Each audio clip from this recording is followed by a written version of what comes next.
Hi guys, இப்போ நம்ம என்ன பார்க்க போகிறோன்னா மிரர் கேஸ்ட் எப்படி பண்ணுறதுனா பார்க்க போகிறோம். நம்ம இப்படி போனோன்னா இங்கே சைடில் இப்படி நீங்கள் திருப்பினாலே இங்கே பார்த்துட்டு வருங்க, இங்கே ஸ்க்ரீன் கேஸ்ட்டுன்னு இருக்கும்.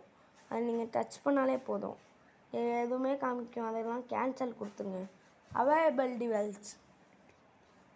இப்போ வந்து நம்ம டிவியில் என்ன செய்யணுன்னா, இப்போ இது ஒன்லி ஸ்மார்ட் டிவிக்கு தான் கைஸ் பண்ண முடியும்.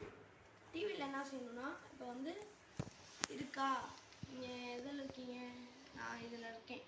நான் இதுக்குள்ளே போயிட்டேன். லாஸ்ட்டாக ஒரு இது இருக்கா, அதில் போங்க. அப்படியே கீழே வந்தீங்கன்னா மிரர் கேஸ்டிங் இருக்கும்.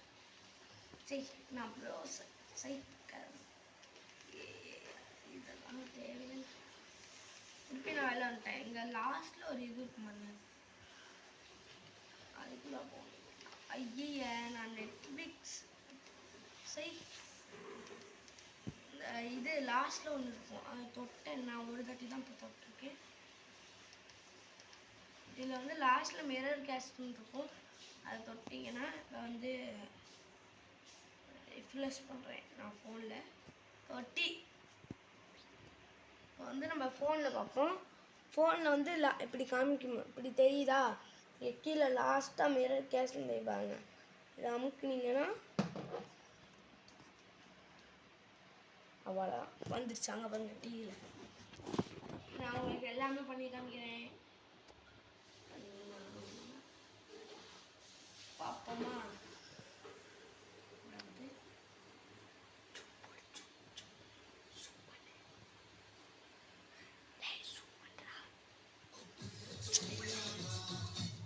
உங்களுக்கு தேவையில்லை ஆடு, எல்லாமே ஆடு.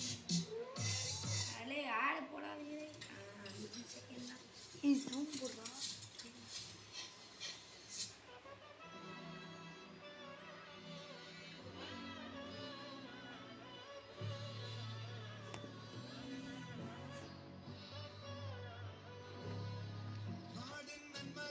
பொன்மகனே முத்தாயவனே, இன்னும் சூரியனும் சந்திரனும் முன்னாயவனே, காலம் காத்து வச்ச ரட்சகனே சிம்ஹாரகனே, கண்ணனாய் வந்தவனே, பயமே மாறி போய் அண்ணன் வந்தால் தும்பிட்டு மெல்ல, இருட்டில் சிட்டி வாழும் ராஜாவுக்கு எல்லாரும் சொல்ல, இவனை பொதுவாக எனும் ஜனத்தி வைக்க, காலம் மனித்து வச்சால் சொர்க்க போய்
என்ன